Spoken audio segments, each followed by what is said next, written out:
Nothing anyone would ever notice. No reason for them to ever wonder. No one even knows or remembers. No one asks what happened here. What life ended so abruptly here, left some family, some aching, empty family. I want to see the place. I want to go there. I want to put up a monument, a roadside cross.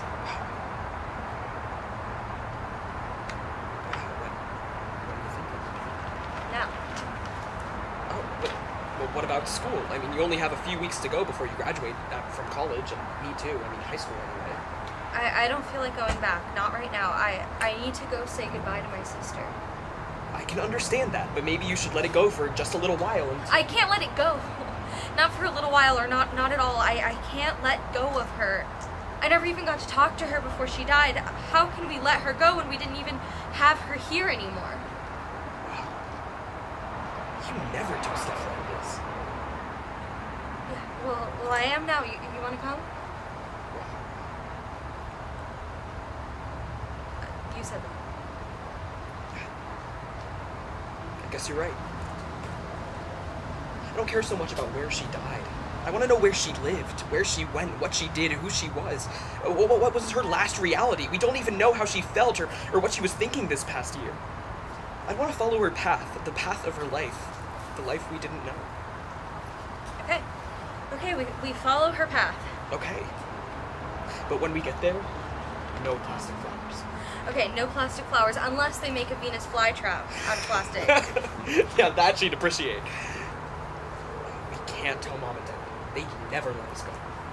I have a good car, but it's in Berkeley. And I have a POS, but it's in the driveway and it has a full tank of gas. Then I guess you get to choose the radio station. Late night Chandler home, Rebecca and Rainier tiptoe through the dim house with their backpacks over their shoulders, past their parents' bedroom door. Rainier gestures to the dress his sister's still wearing. Hope you brought a pair of jeans. I don't even remember what I packed. You called and I just got on the first plane home. In the kitchen, she grabs the funeral program and the map and a couple more beers. Here, take this out to the car. I have to grab one more thing. She goes to her sister's room, steeling herself and entering. Rainier follows. She goes to the closet and pulls out a well-worn, oversized red leather handbag and tucks the funeral program inside. They exit the room, quietly closing the door. Rainier grabs a family photo as they head down the hall and adds it to the bag. In the kitchen, Rebecca snatches up the black tie and heels. We don't need those. She ignores him and shoves them into the red bag. They start out, then Rainier stops. We have to leave them. Shit. Saying what? I don't know. Good thing you're writing it. Shit.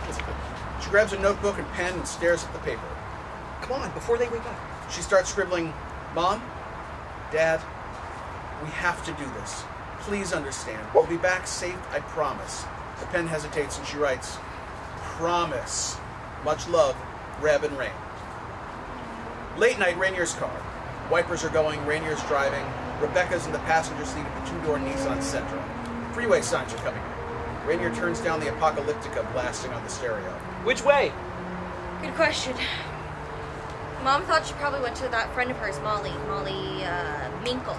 Molly moved to Reading with her mom after her parents finally split up. Yeah, years overdue. Her dad was such a drunken asshole. Yeah, poor Molly. I bet Rachel went there. That's the only person she knew in some faraway place. A faraway, exotic Reading. We can make that by morning. So, what do we do when we get there? I don't know. Late night, Rainier's Sentra. They're headed south on the I-5 through the wooded Oregon night. Rebecca is counting their modest pool of cash. Altogether, that's $182. Ooh, party time! I might have another couple of bucks change at the bottom of my purse. It occurs to me that it might have been better to do this before we left. What? Never mind.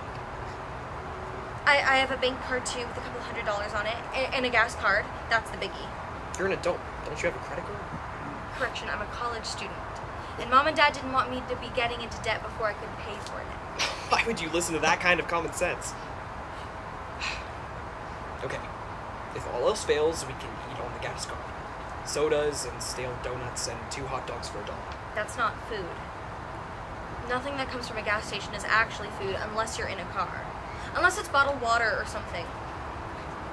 If we run out of money, I'll skip eating. What an excellent plan. A better plan would be if we had more money. A better plan would be if either of us had jobs. Yeah, good point. Oh well, it is what it is. Exactly. Rebecca's cell phone rings. Oh shit, who's that? One guess. No way, not already. She looks at her phone. Shit. Told ya. But it hasn't even been an hour. Did you think she was gonna sleep? Don't answer her. Well, duh. Shit. Her phone stops. Thank God. Phone starts ringing again. Shit! Yeah, you said that. Well, what am I supposed to do? Nothing. Nothing at all. And don't listen to the messages. The phone goes silent. The night whizzes by outside, and Rainier's phone starts to ring. Yep. She's gonna keep calling. Well, what the hell did you expect? I guess I hadn't thought that far. Rebecca's phone dings, indicating a text. Don't bother. It says, in all caps, "You two turn around and come get back here right now. Come home, exclamation point, exclamation point, exclamation point, exclamation point." Why are you doing this to yourself? She stuffs her phone violently into the bottom of her purse. Smart. And if you're really smart, you'll do this. He turns his phone off and tosses it into the console between them. Late night Chandler kitchen, Elizabeth throws her cell phone down on the note. That's it. I'm calling the police. You can't do that. I sure as hell can. He's underage. By 6 months. So I don't care if it's 6 days. She grabs up the house phone. Lewis pushes the down button. So, you have the police bring them home. If they can't find them, then what? What do? Lock him in his room? Take away his car so he can't go to school? I have the right. It'll never work. It'll just make him hate us. Hate us more, and they'll leave again anyway. Shit, how could they do this to us? Elizabeth walks in circles, wringing her hands and sobbing. Lewis picks up the Ashland postcard from Rachel left on the table. A tear quietly falls over the glossy photo. Late night Valero Station, Ashland, Oregon. Rainier's pumping gas with Rebecca's Valero card. Rebecca returns with a postcard that she shows her brother. The same postcard that their sister sent from Ashland. Yeah, let's not send that to Mom and Dad, okay? Yeah, no kidding. Late night, Rainier Centra, Valero Station. Rebecca puts the postcard in the red bag. While her brother pumps gas, she discreetly checks her messages. Her face reddens. She returns the phone to the console and Rainier gets in. He looks at his sister. I told you not to do that. She's crying. A lot, non-stop. So, we know she was here. Do you think she stayed here? No, I don't think she would have known where to go here. I don't think she knows where to go here. I don't even know where to go here. I think she went to Molly's. Yeah, me too. He starts the engine and heads for the I-5 south. Pre-dawn twilight, Rainier Centra, I-5, Northern California. They're just approaching Redding. Rebecca's driving now, and her phone dings with a new text. Rebecca snatches it up before Rainier can get to it. You're not supposed to text while driving. I'm not texting, I'm reading. Thought you two like to know your father's in the bathroom crying. Told you not to read those damn messages. Dad's crying! Yes, and did we really need to know that? I hate it when Dad cries. It's one thing when Mom cries. Mom's always crying, but it's awful when Dad It cries. sure is. A welcome to Redding sign sails by on their right outside. It's too early to show up on anyone's doorstep, and I'm tired as shit. Let's find a quiet place to crash in the car for a while. Rebecca merges right towards the next exit. Midday, wired internet cafe in Redding, California. Coffee in hand, they huddle over a computer. That's gotta be her, right? Minkle in Redding on Willow Street? Glad her name's not Smith. Yeah, that would be tough. Afternoon, modest neighborhood in Redding. They head up the front steps of a small house. I'm tired. Quit whining like a little girl. I am a girl. Whoever got the back seat doesn't get to bitch. Hey, you lost the coin toss fair and square. Yeah. Well, next time I lose the coin toss, we're gonna be spending that coin on a motel. We can't afford it. A middle-aged woman opens the door. Yes? Mrs. Minkle, hi. Mrs. Minkle looks puzzled. It's Rainier and Rebecca? Chandler? Rachel's sister and brother. Oh my gosh. You've grown up so much. Come in. Late afternoon in the Minkle kitchen. Rebecca and Rainier are just finishing some sandwiches, macaroni salad, and potato chips. Are you sure you won't let me fix you something heartier? I don't get to fix dinner for folks very often. You know, Molly usually leaves for work before I even get home. Oh, thank you so much, but that was great. We should get going, though, and find Molly before she gets too busy. So it's the Sundown Tavern? Yeah, it's just a mile away. You make a right at the corner. It takes you right down to Elk Road. I know she'll want to see you. I can't believe it about your sister. I'm so sorry for your kids and your folks. God almighty, I can't even imagine. Evening. The Sundown Tavern, Reading. Dusk is descending on the rustic-looking bar, and Rebecca is giving Rainier the once-over before they try and smuggle him in. This could be a rough place, so just be cool. It's not the kind of bar I'd pick for your first outing, but there it is. A joint like this in Reading's probably filled with grizzled old miners and badass redneck lager guys who just as soon knock the crap out of some little underage city punk boy like you. She musses his hair and pulls a hat down low over his eyes. Okay, keep the road dirt on your face. I would don't shave your stubble, but you don't have any yet. I do so. What the hell do you call this? I call it wishful thinking. And keep your mouth shut. You sound too young. Just let me do the talking. We'll see if this flies. Evening, the Sundown Tavern. They walk into a scene that's as civilized as they come, filled with urban-looking college kids. Rock music plays on the jukebox. Oh. Rainier pushes his hat back and rolls his eyes at her. Keep your hat on. Come on. They head for the bar. A pretty young woman in pigtails is behind the bar, barely old enough, quite adorable, and full bosom bursting around her t-shirt above a very pregnant belly. She stops to eyeball Rainier. Molly? Yeah? It's Rebecca. And Rain, Rachel's sister. And brother.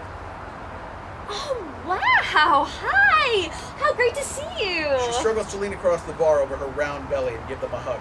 Oh, it's been like forever! Oh, wow, Rain, you've grown up a bit. Oh, but then I always did think you were pretty cute for a little brother. Thanks. Gosh, I haven't seen Rachel in like a year. How's she doing? Rebecca opens her mouth, but can't come up with the words. She's... Not doing well? Not living. You're kidding! Shit! Oh, man, I'm so sorry. I can't believe it. That's really totally fucked up. Yeah, it really is. What happened? a stupid accident. Just some random, dumb truck. So did she come here? Oh, yeah. Yeah, she lived with me for a while when I still had my apartment. It was such crazy fun, and now I'm living with my mom. Fuck, I can't believe it. She snatches up 3 shot glasses and slaps them in the bar, grabs a bottle of Jack. With a practiced hand, she dumps a hearty shot into 2 of the glasses, then adds a splash of Coke to those, and fills the 3rd with only the shot of Coke. She gestures down at her bulging belly absently. Not drinking right now. Not good for the baby. On me. Thanks. Yeah. Molly throws back the shot of Coke in one gulp. They follow suit and try to maintain their composure as they gasp and choke. Lost in thought, Molly pours them a couple of glasses of beer and they take a gulp. I should have stopped her. I shouldn't have let her go. Hey, take it from her sister. If she wanted to go, you couldn't have stopped her. Where did she go? She took off with some biker named Rhino, headed for Reno. She liked those biker types. Great. Do you know where in Reno they were going? I don't know. I think he said he had a job at some shop there, a bike shop. Do you know the name of it? No. What kind of bikes? Oh, Harley's, of course. Do you know the guy's last name? No. Man, what a bummer. It shouldn't be so hard to find a rhino. The guy down the bar waves for a drink. Yeah, be right with you. Night, the Sundown Tavern. The bar's busier. Molly rejoins her old friends and pours them another shot of Jack and herself a shot of Coke. Better stay in practice if I'm gonna be a mom. So was she excited to be on her own, away from home? Yeah. She was excited, giddy crazy. Oh, but I think she was scared too, but she didn't want anyone to see. She covered it up. She covered her fear with crimson.